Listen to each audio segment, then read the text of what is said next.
should we move to America where everybody else goes, diba? Or should we move to Australia where the weather is like way better than here dito sa Ireland? What can you advise to those people na thinking to try to give Australia a try? For example, sa'yo, di ba hesitant ka na mag-try ng Australia? So, hindi mo naman malalaman kung ano yung isang bagay pag hindi mo na-try, di ba? We were considering America because of a higher income, but then again, yung higher income na yun doesn't really guarantee na magiging happy kami. Pag-usapan naman natin ang work-life balance in the United States of America. Walang work-life balance dito, work siya. Hindi. Not everybody is suitable to live in Ireland. Not everybody's going to enjoy life here, and not everybody's going to enjoy life in the U.S. either. Like it just depends. Di ba usually sa Middle East, sanay tayo na sa isang taon meron tayong 14-day sick leave. Dito wala. Kailangan mong meron kang PTO na tinatawag na parang ma-accumulate mo siya every time na magtatrabaho ka. Para kasing ang namin, sa total ng 1 year mong trabaho, makaka-accumulate ka lang ng 30 days. No work, no pay ba? No work, no pay naman kasi. What is the life like here in Ireland as a Filipino nurse or as an immigrant? Is pag-usapan muna natin isa-isa yung aming reasons why we opted to stay here sa Ireland. Hello guys, welcome back to the vlog. Welcome back to the channel. Hello. Dito kami ngayon sa favorite naming coffee shop. And today is the 19th of January guys. And 6 degrees dito outside. It's a little bit cloudy.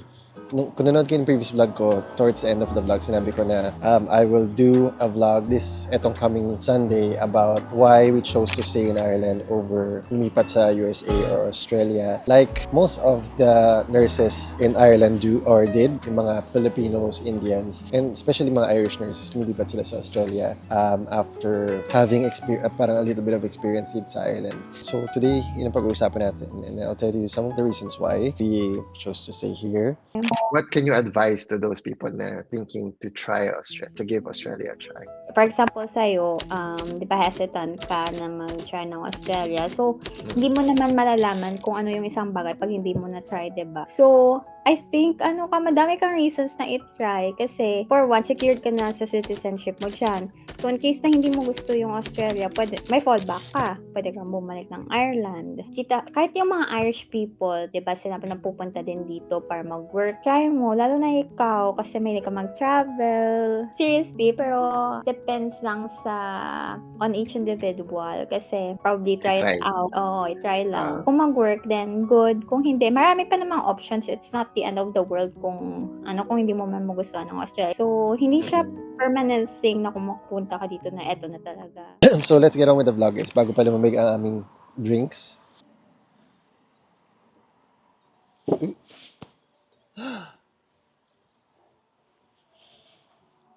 So yun guys, a couple of years ago, siguro nung mga 2 years, 3 years na akong nag-work dito sa Ireland, especially nung dumating na yung partner ko si Jonald, there was a point in time where nag-isip na kami or parang pumasok sa isip namin na should we move somewhere else? For example, ang biggest contender ay Australia or USA. Kasi yung background namin kasi guys, we came from Philippines to Saudi Arabia, and then from Saudi Arabia we moved here. Coming from Saudi Arabia, nung pagpunta namin dito sa Ireland, syempre wala pa kami masyadong idea about paano yung work dito sa Ireland or what is the life like here in Ireland as a Filipino nurse or as an immigrant. Nung nag-apply kami dito before, wala pa masyadong mga like vloggers or mga tao na nagpapakita ng buhay nila dito sa Ireland. So pagdating namin dito, it's a different world from what we experience in Saudi Arabia. Ito yung journey mo. Hi, this is my first time in Saudi Arabia. I'm with Latif, and this is my friend Jonald and Kuya Eman, my cameraman. So hot in here, my God, I cannot tolerate. So nung nag-work kami dito, na-experience din namin yung work culture, and I really liked my job here, and then I liked the majority of my colleagues. So nag-start ako sa ICU, and then I liked the career progression and all that. Pero syempre, hindi naman 100% na magugustuhan mo lahat ng bagay, di ba? Some of the aspects of work, mahirap, and meron din mga politics and all that na sa work na hindi maiiwasan. And syempre sa mga wards din, iba rin yung story, like understaffed, yung mga ganon. Mahirap din ang work dito. Ayun, majority of the things naman nagustuhan ko, guys. And also, yung pagdating dito, iba rin kasi yung way of living nila dito sa Ireland, di ba? Medyo slow-paced kasi yung life dito. And iba rin yung kanilang work-life balance. Kumbaga, nung nasa Saudi Arabia kami, it's all about working for us there. Syempre, it might be a different experience for other people. Iba-iba tayo ng experience. Hindi natin pwedeng generalize. But for me, it's all about work sa Saudi Arabia. And then paglipat ko dito, na-enjoy ko yung pagta-travel, na-enjoy ko yung pag-day off mo ay pupunta ka sa ibang places. And nung time na yun, pupunta kami sa UK, nag-tour kami and all that. And na-enjoy ko yung part na yun kasi you're earning and you're spending money for your leisure, for your traveling, for unwinding. That maraming mga extracurricular, di ba, outside of work. And that part of our life here, I really loved. Pero there was a point in time where siguro mga 2 years, 3 years in na kami sa Ireland. And syempre, we entertained the thought of, should we move to America where everybody else goes, diba? Or should we move to Australia where the weather is like way better than here dito sa Ireland? And sabi ng marami, the salary daw is a little bit better than sa Australia. Parang ang trend kasi, magpupunta yung mga nurses dito sa Ireland and then as a stepping stone and then they're gonna move somewhere else. Like yung sa mga nabanggit. Kung hindi ako sanay sa malamig na weather, happy naman ako sa work. Hindi naman talaga maiiwasan na may different personality sa workplace. So kailangan mo talaga mag-adjust, makisama ka sa mga workmates mo. Pero nothing too serious na to worry about. Pero bakit ka lumipat? Hindi ko nakikita yung self ko sa Ireland na settle down or magstay longer. Kasi akong type of person na gusto ko din mag-explore ng other places. Tapos magagawa ko lang yun pag maayos yung weather, ganyan. Gusto ko somewhere sunny talaga. Tsaka dito din yung better half ko sa Australia. Kaya gusto niya talaga dito, better half ko. Talaga. The reason behind why we entertain that thought is because, syempre, sa other countries like America, syempre, mas triple or quadruple yung pwede mo i-earn as a nurse based on my friends, based sa mga kakilala ko na nag-share din sa akin. And then sa Australia naman, of course, yung weather and the proximity to the Philippines. So yun lang naman yung for me, yun lang nakita ko na parang mas lamang yung dalawa na yun. America is salary and career progression, and then Australia is yung proximity to the Philippines and yung better weather nga. Kasi tingnan nyo naman ang weather dito, guys. Ito ang weather ngayon. Very, we have gray skies here most of the time. Yun yung mga reasons why we considered moving to Australia or America. But ang tanong is, why after 7, almost 8 years, we're still here in Ireland? We were considering America because of a higher income. But then again, yung higher income na yun doesn't really guarantee na magiging happy kami dun sa place na pupuntahan namin. Ang dami kasing uncertainties, diba, sa America din. You know, one of the things that impressed me initially about, and I saw the difference between Ireland and the U.S. When I went to the gym, I noticed people would like set their backpacks down. They'd put their phones on top of their backpacks, and I'm like, you're just doing that? You're not worried? You know, I'm like, and it's not like they were keeping a close eye. They just set it down and they go off to another room. And I was like, how are you not paranoid? Like, you know, I was like, okay, this is a change. You know, they're not paranoid about theft or whatever. And I'm like, you wouldn't do that in California. Some places. It's not unrealistic for a working person to get injured in the U.S., drain their savings, drain all their assets, and then be homeless. Like, that's not unrealistic. It's not impossible. No, it's not impossible. That happens to so many people. Living in Europe, maybe it's a little more appealing. Okay. We are earning a lot less, but Guys, pag-usapan muna natin isa-isa yung aming reasons why we opted to stay here sa Ireland.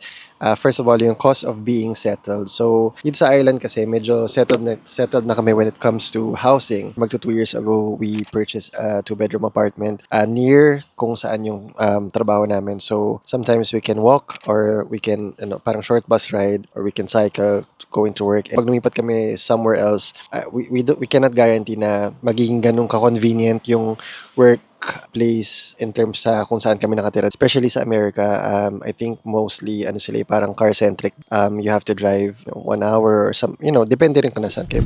America is an incredibly car dependent culture, bro. You know what I'm saying? Versus parts of Europe, like it's more respected to ride bikes and take public transport. In Romania, you hop on a tram, a bus, the metro for like $1.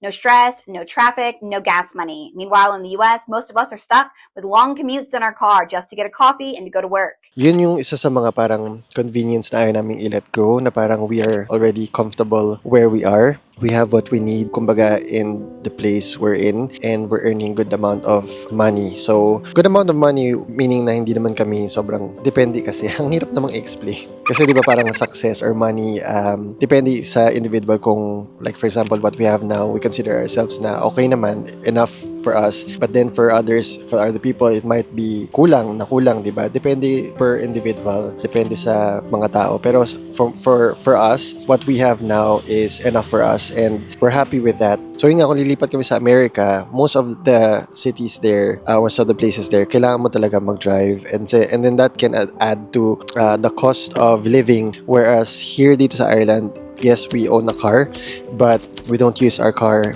every time we go to work. We use our car for pag pupunta kami sa out of the county, punta kami mag-grocery kami ng maramihan, yung mga ganun lang. We don't use it for work. So, hindi siya masyadong expensive for us when it comes to maintaining the car and using petrol and all of those things. May thoughts ka ba? Example si Hannah. Hello, nag-visit yung cousin ko dito from the US. Sinabi niya sa akin na an hour drive yung tinitirahan niya to her work. So every day she has to drive an hour going and 1 hour going back to the apartment.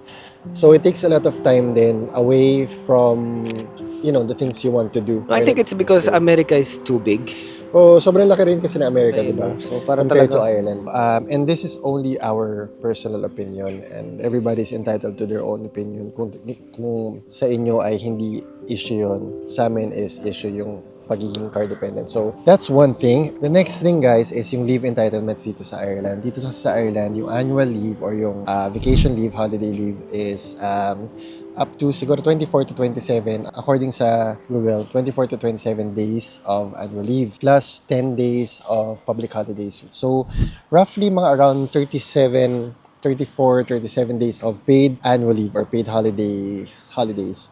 Correct me if I'm wrong, pero kasi sa America daw is parang mas less yata, 2 weeks yata or something, and then 2 weeks of PTO, paid time owing, and then yung sick leave benefits is binabawas nila dun sa PTO. So dito kasi ay hiwalay yung sick leave benefits sa holiday. So kung sick ka, hindi siya ibabawas sa annual leave mo. So yun yung pagkakaintindi ko. Pag-usapan naman natin ang work-life balance in the United States of America. Hindi pa natin napag-usapan kanina eh. Attitude. Usapan natin kanina. Pag-usapan na ba natin? Walang work-life balance dito. Work dyan. Hindi. Ang tawag sa amin is paid time off. Na na-accrue mo siya, parang na-accumulate mo siya every time ka pumapasok. Ako sa agency ko, ang maximum ng accrual ko is 128 hours. So, pag achieve ko na yung 128 hours, hindi na tataas yun. So 3 weeks. Kaya kung gusto mong mas matagal doon, wala ka ng bayad. Hospital ka, na-operahan ka, hindi ka makapagtrabaho. Kasi di ba usually sa Middle East, sanay tayo na sa isang taon meron tayong 14-day sick leave. Dito wala. Kailangan mong meron kang PTO na tinatawag na parang ma-accumulate mo siya every time na magtatrabaho ka. For example, sa isang week, parang within 3 months nakaipon ako ng 63 hours. Sa loob ng 7 days leave na binigay sa akin ng doktor, 4 doon na duty dapat ako. So, kinuha yung PTO ko para mabayaran yung absences ko with pay. So 5 days lang yun. Oh, yun nga. Para kasing ang namin, sa total ng 1 year mong trabaho, makaka-accumulate ka lang ng 30 days na magagamit mo sa annual leave. No work, no pay ba? No work, no pay naman kasi, oh. Unless na i-file mo siya as PTO. Dito kasi guys, kahit naman na mahirap din yung trabaho and mas mababa yung salary compared sa America is you have, yung nga sinasabi nila, Europe kind of sells their work-life balance lifestyle. You are entitled and you're encouraged to take holidays kasi you become a better employee, you become a better worker if you're recharged, if you had your holidays or nakapag-unwind ka. So talagang pinupush ka nila mag-holidays. You have to take it.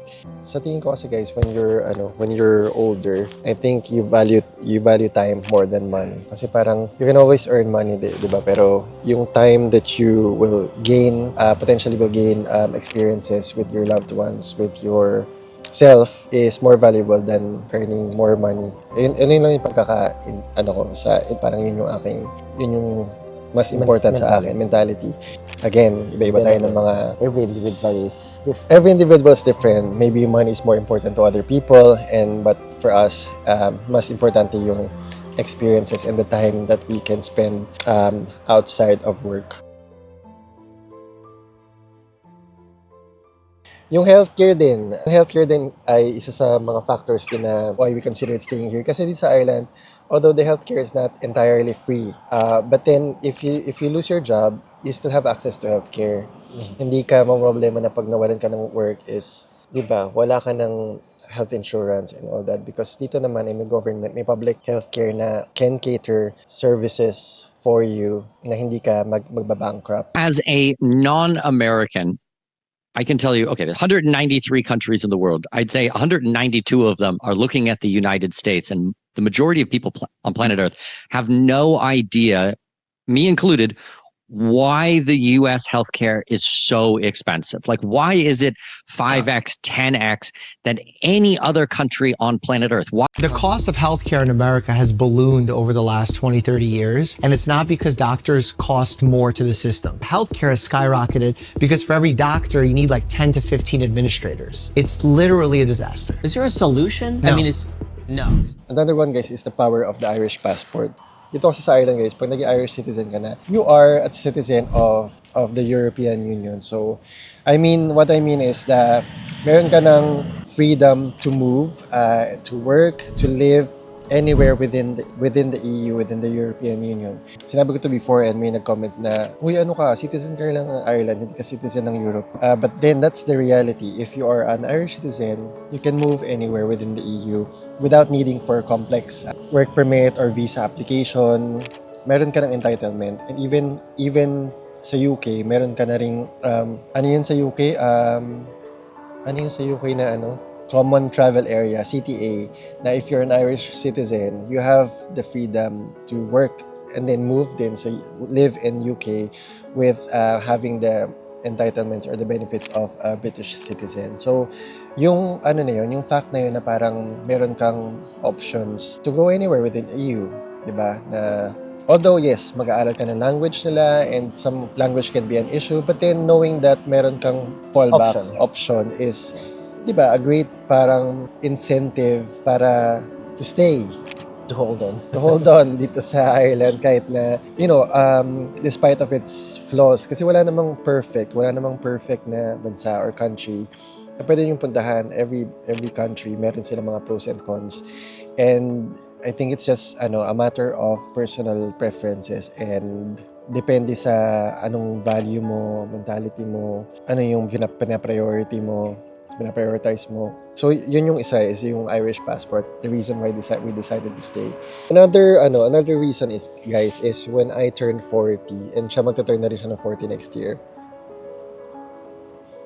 So, it's a big milestone, di ba? Yung turning 40. I'm here parang 7 years, mag-8 years na.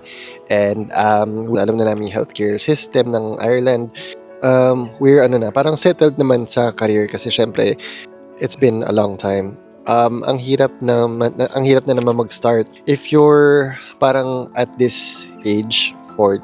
I know 40 is still young, but para sa akin pag 40 ka na parang parang if you're contented, if you're happy enough, then there's no reason for you to move if you're happy with where you are, di ba? And yun, parang starting over na naman sa starting back to zero. Yung mag-establish ka na naman ng career mo, establish ka na naman ng rapport sa work, starting over again is parang it doesn't really excite me anymore na parang I want to be settled, I want to yung chill lang, ganyan. Ayoko na mag-hustle na starting over again from scratch. Naisip ko rin yung social aspect of moving to a different country. Siyempre, here, we've already established our friends. Meron na kaming social circle. Parang naging family na namin yung mga friends namin, close friends namin na nandito. We spend most of the time together during holidays, birthdays, Christmas, if even traveling. We travel with our friends. When you're older, na parang it's hard to establish friendships which parang stood the test of time already. Parang ganon. It's hard to leave the family you built in the country where you are in. And I know this, ano na naman, it contradicts na naman yung parang growth, di ba? Parang out of your comfort zone, you can grow and all that. Pero syempre, if you're already happy, ano pa yung reason mo para mag, move and all that? If you can grow here, if you can parang continue cultivating your relationships here, if you can grow in your career here, then what's the point pa kung mag-move pa kami? And I know wala namang pumipilit sa amin mag-move or all. Pero syempre, inisip lang namin mag-move before. That's the reason why dinidiscuss ko to. Kasi syempre pumasok sa isip namin mag-move. But it was just a contemplation before. And share ko lang yung reasons why we didn't pursue moving somewhere else. Yun. Kung may goal ka talaga in life, kahit anong hurdle yan, ma-achieve mo naman. Doesn't matter where you are in the world, kahit nasa Pilipinas ka lang siguro, kung talagang you will work hard for it, I think you will succeed. Nasa tao lang yun. Akala ko before, para maging successful ka, you have to chase for the highest salary possible na pwede mong kitain in your profession or sa buhay mo in your lifetime. But as I age, now that I'm 40, that definition of success has completely changed. Yun, we have a job where we're good at. Both me and my partner love namin yung job namin. Siyempre, it's still a job and some aspects of it, like what I said, hindi namin talagang 100% magugustuhan kasi a job is a job, diba? We have a small apartment. Ito nga, tinitira namin that is warm and safe. Although medyo malamig kasi lumang bahay na siya. Pero relatively safe dito sa area namin and we're happy with our neighbors. Alam mo, wala kaming problema. I have my health. I go to the gym 3 to 4 times a week to look after myself. And I have my partner and I have my dog. Para sa mga nanonood na nakaka-feel ng pressure to continue climbing, to continue moving to the next big country, to chase for a bigger paycheck, sometimes it's okay to stop. It's okay to feel content, to be contented. If you found a place where you belong, where you are loved, where you're a citizen, it's okay na mag-stop, to enjoy what you have and be grateful for what you have. If you're happy where you are, then you can stop chasing for the next bigger thing. You already found success. So yun, I just hope na makahelp ako sa mga tao nag-iisip na, for example, wherever you are, if you're thinking about moving somewhere else, you have to think it through and evaluate yourself kung ano ba talaga yung reasons behind the thought, kung ito ba ay because of social comparison or because it's really what you want that you think it will make you happier. So that's it for today's vlog, guys. Sana may natutunan kayo sa vlog na to. And if you haven't subscribed to my channel, please consider subscribing. Shoutout nga pala kay Louie Palomar, Doc Lab and Family. Thank you very much for watching the vlog. And you're already a part of my journey. And I want to share my journey sa mga nagfa-follow talaga. So yun, apartment tour tayo next week. Abangan nyo if you are interested. Guys, thank you for watching and I hope to see you next week. Bye-bye! Baka mabash ako sa mga pinagsasabi ko. Hindi kaya? Iniisip ko nga din eh. All comments are welcome, but then just be kind to one another. See you later. Bye-bye. See ya. See ya.